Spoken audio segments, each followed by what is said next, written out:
Good morning. Happy Sunday. Today we're going to bless the Lord, aren't we? Especially, we have reason to bless Him every day, but every Sunday is a reminder, isn't it, of why the early church decided to change the day on which they worshipped God from the Saturday, which was the traditional Sabbath, the last day of the week, to the first day of the week, which is the Sunday. Now, you may have a diary or a calendar that insists on putting Monday as the first day of the week. I don't know. They always try and change everything, don't they? But Sunday is the first day of the week. And it was on the first day of the week that Jesus rose from the dead. And that's why we celebrate Sunday as our day on which to worship God, because it is the resurrection was the great event of history. And celebrating it on a Sunday is part of what we do, isn't it? We're in Hebrews chapter 13, verse 3, which says, "Remember those who are in prison, as though in prison with them, and those who are ill-treated, since you also are in the body." Of course, when this book was written, there was a lot of persecution, a lot of difficulty for Christians, and they were often thrown into prison or beaten or ill-treated. And there is, you may not realize it, but there is more persecution now in the world of Christians than ever there was in the time when this book was written. It is very sad that there are huge numbers of countries where being a Christian makes life very difficult.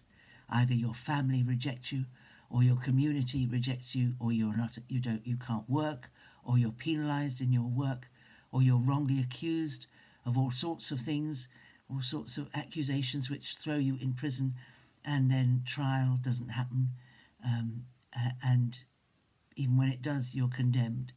There are lots and lots. If you want to know more about the persecuted church, Release International or Barnabas Trust are the two to look at, I think. But we support Release International, and we get their monthly prayer diary and their newsletter, their magazine.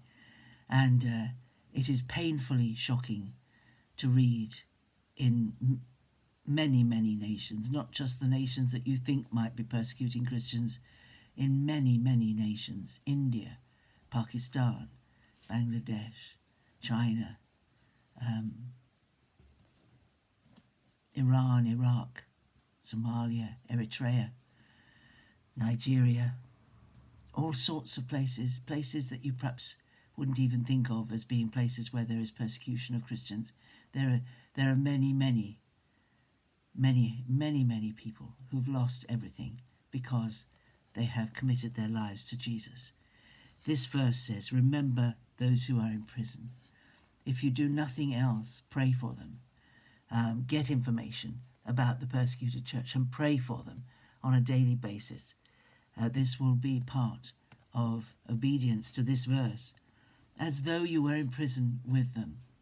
Now, there's many people who are in prison around the world. We can actually do nothing physically for them, but we can use our imagination.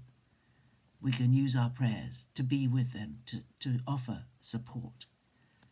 "And those who are ill-treated, since you also are in the body." We are in the body. While we're in the body, we have sympathy for those people who are being persecuted and in trouble. Their trouble will only last for this lifetime. It won't last for eternity. But it's very hard when you have been thrown out by your family, or thrown out of your village, or your church has been closed forcibly, or people in your church have been attacked and beaten. We're reading this week about people in India who have been beaten by mobs of Hindu extremists.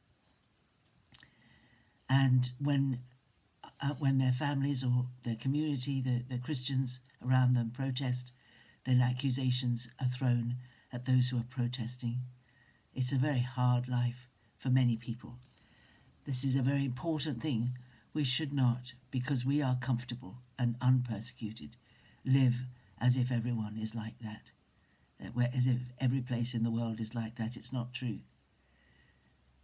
There's great suffering in many, many places.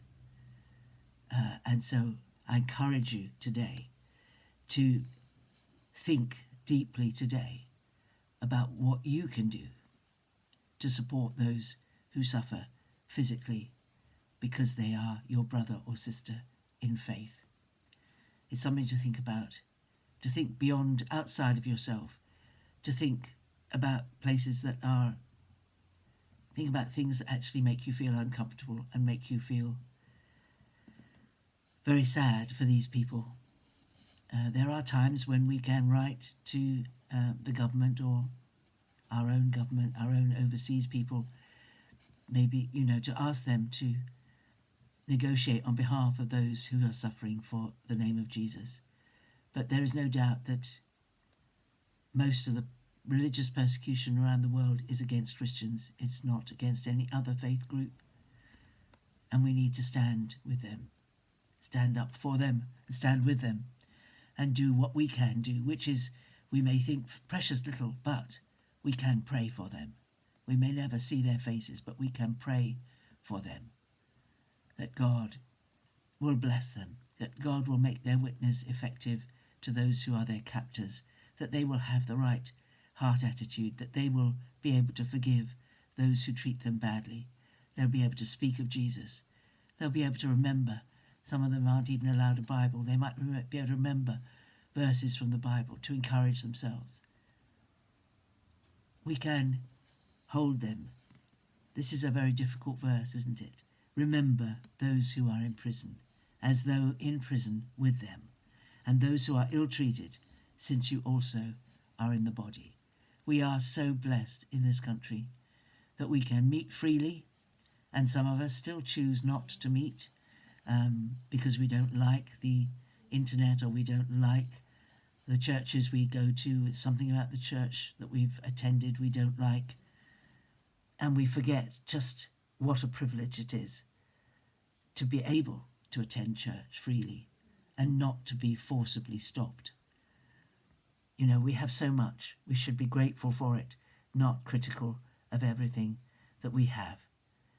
Appreciate and support your local church, because many people can't even attend a church without facing dire consequences. So it's a somber thought for the day, but that's where we are in our book of Hebrews. Have a wonderful day today, and be blessed as you pray for those who suffer for the name of Jesus, as we start Advent, preparing for the coming of Jesus. He is coming. He's coming soon. He is coming, and he did come, and Advent is all about his coming, focused on Jesus again. Wonderful. Well, I'll see you tomorrow. God bless you. Bye-bye.